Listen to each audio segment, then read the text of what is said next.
Hello guys, आप सबका स्वागत है यूपीएससी सेंट्रल के ऊपर। आज हम जीडीपी एंड जीएनपी का कंसेप्ट समझेंगे ताकि आपको कहीं और से समझने की ज़रूरत ना पड़े। अच्छे से याद करेंगे क्योंकि यूपीएससी के लिए बहुत इंपॉर्टेंट है ये, बाकी एग्जामिनेशंस के लिए भी।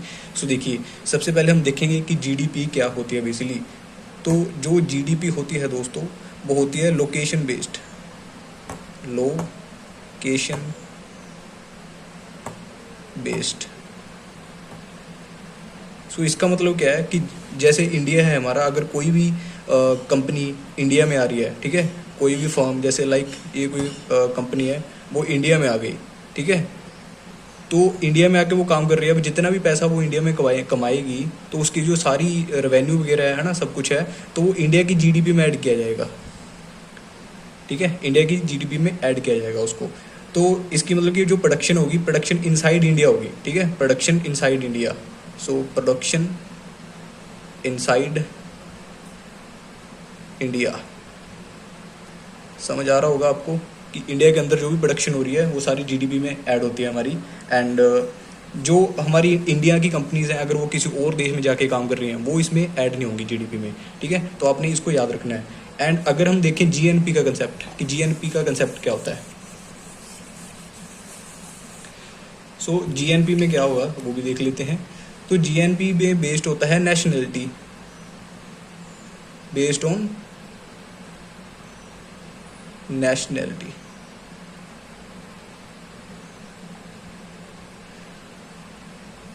नेशनलिटी, तो इसका मतलब क्या है कि अगर कोई भी कंपनी है, ठीक है, बल्कि लाइक इंडिया की कंपनी है, अगर वो बाहर काम कर रही है, ठीक है, तो उसकी वो भी जीडीपी में, बल्कि इंडिया का सिटीजन होना चाहिए वो। एंड अगर वो इंडिया में काम कर रहे हैं तो ऐड होगी। इसके साथ साथ अगर इंडिया का सिटीजन किसी और कंट्री में जाके भी काम कर रहा है, ठीक है, लाइक यूएसए में जाके काम कर रहा है, कौन, इंडिया का सिटीजन अगर यूएसए में जाके काम कर रहा है, वो भी इंडिया की जीएनपी में ऐड होगी। तो जीएनपी का जो कंसेप्ट है वो ज़्यादा ब्रॉड होता है, क्योंकि इसमें इंडिया के सिटीजन अगर कहीं भी जाएंगे, ठीक है, कहीं भी जाएंगे, तो वो इंडिया की जीएनपी में ऐड होगी। तो आपने इसको याद रखना है। एंड जो भी इंडियन फर्म्स हैं, अगर वो बाहर जाके काम कर रही हैं, वो इसमें ऐड आएंगी। लेकिन जो फॉरेन फर्म्स हैं, जो उनकी खुद की कंट्रीज़ की हैं, ठीक है, वो वहाँ पे ऐड नहीं होगी, ठीक है। बल्कि यहाँ पे सिर्फ सिटीजन का कंसेप्ट होता है जीएनपी में। अगर हमारा सिटीजन इंडिया का कहीं भी बाहर जाके, ठीक है, कोई भी पैसा कमा रहा है, तो वो जीएनपी में ऐड होता है, जीडीपी में ऐड नहीं होता। जीडीपी में ऐड क्या होगा, जो सिर्फ हमारी इंडिया के अंदर, हमारी टेरिटरी के अंदर जो भी बंदा होगा पैसे कमा रहा है, चाहे वो फॉरनर है चाहे इंडिया वाला है, जो भी हमारी टेरिटरी के अंदर, इंडिया के अंदर पैसा कमा रहा है, वो जीडीपी में ऐड होता है।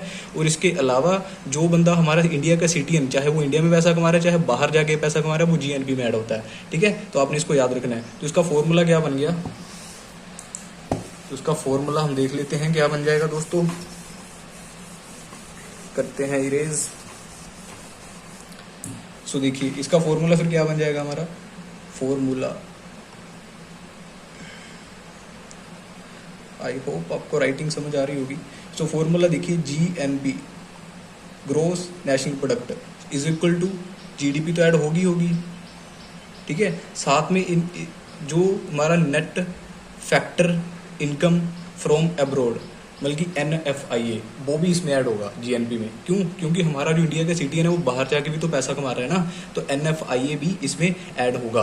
जो बाहर से बंदा पैसा कमा के आ रहा है, जीडीपी में तो ऐड होगा, साथ में NFI भी इसमें ऐड होगा, ठीक है। NFIA क्या होती है, income earned by Indians from abroad. जो हम बाहर से पैसा कमा रहे हैं वो होता है NFIA। इसको अपने कंसेप्ट को याद रखना है, ठीक है। एंड और इसमें एग्जाम्पल, जैसे एग्जाम्पल ले लेते हैं हम, जैसे जीडीपी है, ठीक है, GDP is equal to 1000, 1000 crore आपकी जीडीपी बन गई, ठीक है। एंड जो इंडियन पैसा कमा रहे हैं, इंडियन कहाँ से, अब्रॉड से, इंडियन अब्रॉड से जो पैसा कमा रहे हैं वो 120 करोड़ है, ठीक है, वो 120 करोड़ बन गया।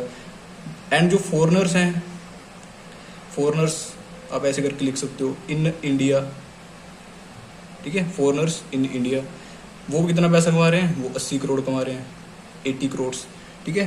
तो यहाँ पे NFIA हम कैसे निकालेंगे, NFIA अब दिख रहा होगा आपको। NFIA कितना हो गया आपका 120, माइनस कर दोगे आप 80, ठीक है, क्योंकि NFIA में तो फॉरनर पैसा कमा रहे हैं, तो फॉरनर का तो कितना था 80 करोड़, तो 80 करोड़ हम माइनस कर देंगे इंडियन जो बाहर से पैसा कमा रहे हैं उससे, तो कितना निकल के आ गया, 40 करोड़ निकल के आ गया हमारा, ठीक है, 40 करोड़ निकल के आ गया। And GNP, gross national product हमारा, तो 1000 करोड़ प्लस 40 करोड़, ठीक है। जीडीपी तो हमारी थी इतनी, जीएनपी वो तो ऐड होगी होगा जीडीपी तो जीएनपी में, तो 1000 करोड़ तो है ही है। साथ में हमने जो फॉरनर वाले पैसा कमा रहे थे, ठीक है, इंडिया में, उसको माइनस कर दिया। वो कितना था हमारा, 80 करोड़ था, तो 80 करोड़ हमने माइनस कर दिया जो इंडिया बाहर से पैसा लेके आ रहे थे इंडिया वाले, तो 120 से 80 करोड़ हमने माइनस कर दिया, 40 करोड़ बच गया। तो हमारी जीडीपी पहले कितनी थी, 1000 करोड़ की थी, ये हमने देखा यहाँ पे। और यहाँ पे हमारा कितना बच गया था, एनएफआई जो हम बाहर से पैसा कमा रहे थे वो 40 करोड़ था, ठीक है। तो टोटल हमारा कितना बन गया ये 1040 करोड़, तो हमारा इतना बन गया ये। तो ये हमारी निकल के आ गई जीएनपी, ठीक है। आई होप आप इसको समझ चुके होंगे अच्छे से कि जीडीपी का और जीएनपी का कंसेप्ट क्या होता है, ठीक है। सो शुक्रिया यहाँ तक देखने के लिए। अगर अच्छा लगा हो लाइक सब्सक्राइब कर सकते हो, अगर नहीं लगा तो कोई दिक्कत की बात नहीं है।